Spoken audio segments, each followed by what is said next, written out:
I'd like to talk about how I plan on prepping my Photon for the launch at the large field. The Photon is from Loc Precision, and it's one of their 24mm rockets. You can see this, it takes a 24mm engine in the back.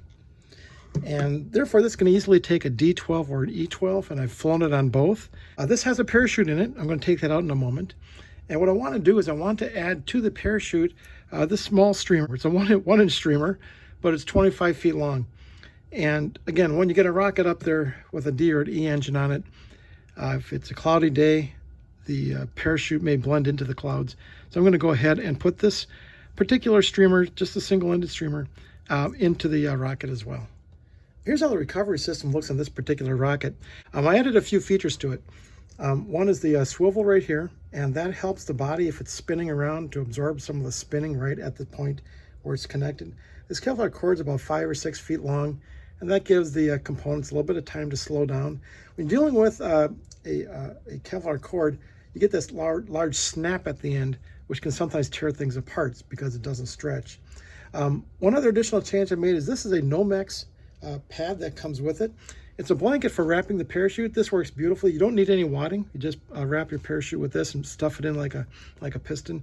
A little change I made is I took some CA glue and kind of worked it around where the hole is, just to make sure that it was nice and stiff and it didn't tear out. And then I just attached it to the Kevlar cord using that little quick connect method I showed you. And then we got a Kevlar cord leading up to the parachute. So this is the current design. And all I'm going to do is just add this nice little streamer to it, and it'll be all set for flight.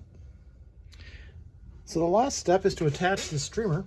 And the streamer had a loop on the end. So all I did was slide the loop through here and then slide the streamer through the loop. And of course, we have our nice knot.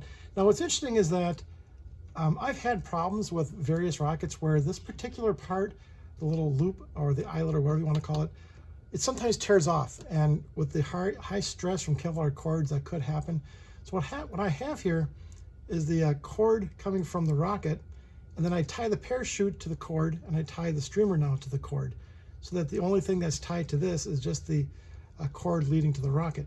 So now the streamer stress is going to be pulling on the cord leading to the rocket itself. It's not pulling on this eyelet. So again, this is a nice way to help you relieve the stress or relieve the strain so that it doesn't tear things apart, and hopefully get some good flights without things getting damaged. So we'll see how this works. I've always had good flights in this rocket on D12s and E12s, and now I'm just going to add a little bit of a sparkling streamer to help me see it on those really high flights.